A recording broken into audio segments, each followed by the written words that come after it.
sekarang posisi Nahdlatul Ulama yang dibangun oleh Syekhuna Kiai Hasyim Asy'ari dan para ulama di masanya. Al-Fakir melihat ini adalah sebagai wasilah daripada banyaknya wasilah-wasilah untuk menopang kan perjuangannya semua umat Islam, terutama para ulama-ulama Allah, baik yang struktural kan, yang jumlahnya tentu sedikit, dan yang tidak struktural yang jumlahnya sangat banyak sekali. Maka kita semua yakin bahwa penelaahan Syekhuna Kiai Hasyim Asy'ari dan para ulama di masa itu melihat ada kekhawatiran, karena di masa itulah terjadinya fitnah agama. Putusnya hubungan di masa itu di atas sedikit, gitu kan? Di atas sedikit terjadi pembunuhan, pembantaian ulama di Makkah. Di masa siapa? Di masa Kiai Hasyim. Kan? Situs-situs kan? Masya Allah kan? Bahkan sampai kubah-kubahnya Ahlul Baitnya Rasulullah SAW diamrukan ya, di Baqi', di Ma'la, di banyak tempat. Kubah-kubahnya para sahabat kan? Itu dihancurkan. Di masa mana? Di masa Kiai Hasyim. Dan di atasnya sedikit pembantaian ulama ahli sunnah wal jamaah yang dituding adalah ahli syirki, ahli kemusyrikan yang dianggap halal darahnya hingga dikisos. Hitungannya bukan 1-2 tapi ratusan ulama-ulama besar yang memang tidak akan mungkin bisa dilupakan, apalagi oleh anak cucunya sendiri, karena leluhurnya dikisos kan? Gara-gara apa? Gara-gara dianggap bahwa ini ahli syirik kan? Bukan cuma ahli bid'ah saja, tapi sudah masuk kepada tudingan musyrik. Kalau musyrik sudah halal darahnya.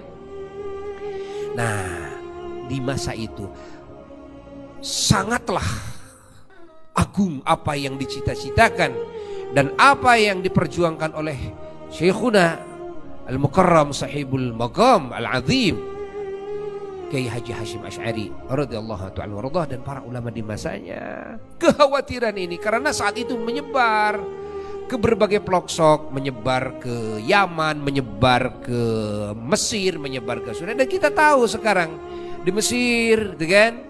Permasalahan kemarin, di Yaman permasalahan sampai sekarang, di Suriah permasalahan yang sekarang, di Irak. Dari mana itu? Dari pemikiran yang terputus tadi, dari sanad yang terputus, kan?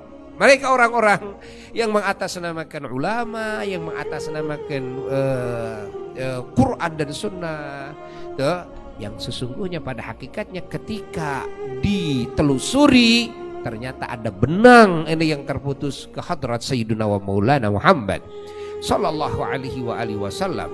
Nah, dari situlah Kiai Hasyim bangkit. Beliau tidak ada cara kecuali harus membangkitkan kan perjuangannya para ulama ahlus sunnah wal jamaah.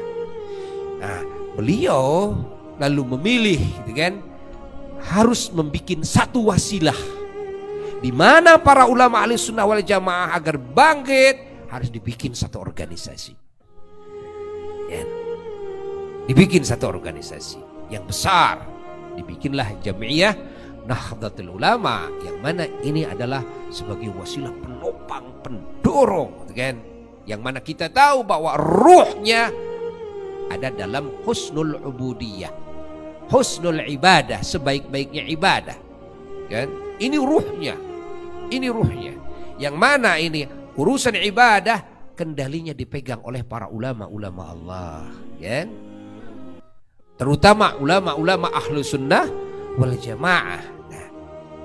Nah, maka kehadiran Nahdlatul Ulama adalah anugerah bagi para ulama, anugerah bagi umat Islam di muka bumi ini, wabil khusus di Indonesia.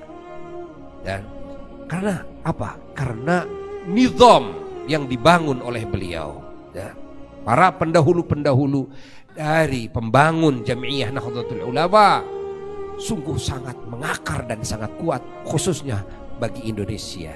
Sehingga Al-Fakir sering berandai-andai dan berbicara kepada para jamaah ya, dan umat Islam, andai kata tidak ada Jamiah Nahdlatul Ulama, sudah tidak tahu ya, bagaimana nasib kan manhaj Ahlus Sunnah wal Jamaah ini masih bisa mengakar atau sudah sirna dari Indonesia ini ya.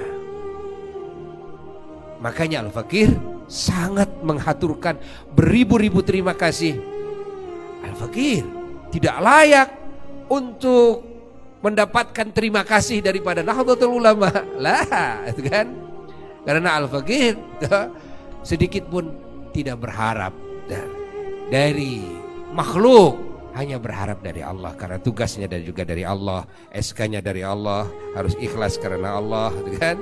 Dan juga dari baginda Rasulullah Sallallahu Alaihi Wasallam, sehingga Al-Fakir tidak mengharapkan jazaan wala syukura, walaupun dengan syukuran. Dan namun Masya Allah, dari keluarga besar Nahdlatul Ulama, khususnya di PC ya, DPC Sumedang, beliau keluarga besar Nahdlatul Ulama DPC Sumedang menghaturkan syukur kepada Al-Fakir. Sebetulnya Al-Fakir angkat tangan, al-afu tsumma al-afu, jangan bersyukur kepada Al-Fakir, jangan, justru Al-Fakir dan semua para ulama baik yang ada dalam struktural maupun yang di luar, dan seluruh umat Islam jamaah menghaturkan berjuta-juta terima kasih kepada semua pendiri dan pengurus Jamiah Nahdlatul Ulama dari awal, mudah-mudahan abadi ila yaumil qiyamah. Nah, karena ini tentu terbantu sekali, di mana ruh yang dimaksud dari ayat tadi, wa ma khalaqtul jinna wal insa illa liya'budun, bisa terbantu. Nah, maka Al-Fakir seringkali kepada para ulama-ulama ya, mengajak kan, dan kepada para santri-santri yang Masya Allah baru keluar mukim, sering Al-Fakir memberikan masukan-masukan, terutama saudara-saudara Al-Fakir yang ada di struktural Nahdlatul Ulama. Mari ya, ini Jamiah Nahdlatul Ulama adalah anugerah yang sangat hebat dari Allah.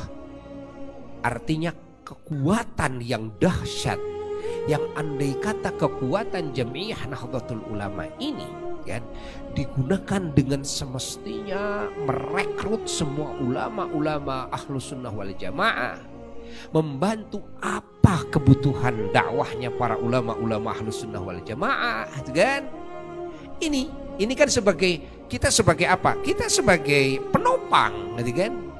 Bagaimana semua supaya maju, maka insya Allah Indonesia ini, insya Allah ya, Indonesia ini akan menjadi negeri basis Ahlus Sunnah wal Jamaah yang terbesar di muka bumi ini.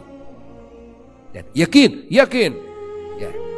yakin pemikiran-pemikiran yang sudah melenceng akan terkikis, akan bisa diluruskan lagi, akan banyak yang lurus lagi, kan? Dan akan terbendung dari berbagai fikrah-fikrah manhaj-manhaj yang akan merusak ahli sunnah wal jamaah, yang akan merusak Islam, kan?